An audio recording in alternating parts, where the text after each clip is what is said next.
The four most dangerous words in investing are, "This time it's different," Sir John Templeton.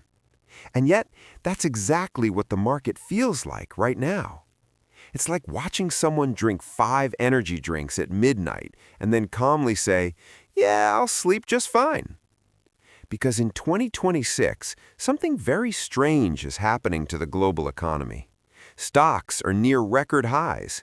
Interest rates are still historically elevated. Governments are drowning in debt. And somehow, the party hasn't stopped. But history says this exact setup has happened before, and it never ended the way people expected. To understand today's market, we need to rewind to the late 1960s and early 1970s. Back then, investors believed in something called the Nifty 50. These were the unstoppable companies: Coca-Cola, IBM, McDonald's.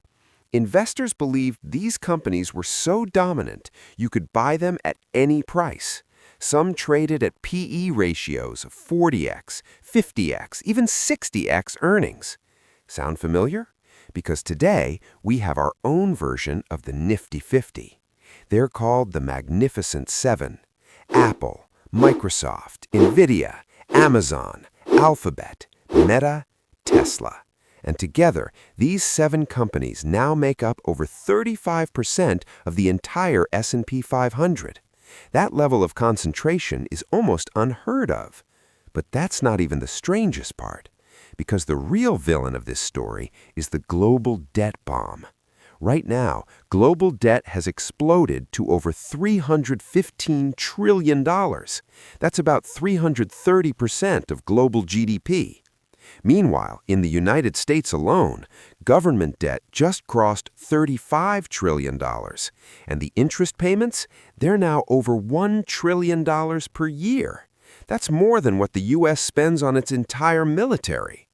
Now, normally, when debt explodes like this, markets panic, interest rates spike, stocks crash. But instead, stocks keep going up. The S&P 500 is near record highs.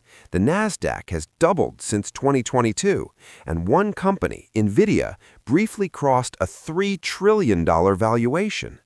This is where things start to feel weird, because the market is acting like the economy is booming, but under the hood, the signals are completely mixed. Right now, the global economy is sending 2 totally opposite messages. Signal number 1, consumers are slowing down. Credit card debt in the U.S. just crossed $1.2 trillion. Savings rates are near 15-year lows, and housing affordability is the worst it's been since 1985.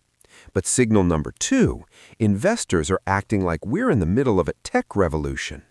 AI spending alone is expected to hit $300 billion per year by 2027. Companies are pouring money into data centers, chips, and automation. Now the market is betting on something very specific, that AI productivity will grow faster than the debt problem.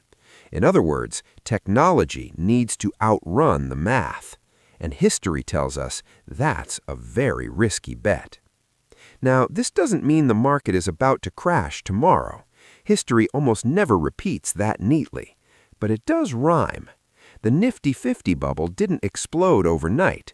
It took years, but eventually, reality caught up with the narrative. So here's the real lesson. When markets feel confusing, when everyone sounds certain, when valuations stretch and stories dominate, that's when the smartest investors do something very boring. They slow down, they manage risk, and they remember the one rule that never changes. The market doesn't care about the story. Eventually, it cares about the numbers. Here's something to think about. Every bubble in history looked safe until it wasn't. Every technological revolution looked impossible until it changed everything. So which one is 2026, a bubble or a boom? Comment your theory below. I want to see who's thinking like a true market insider.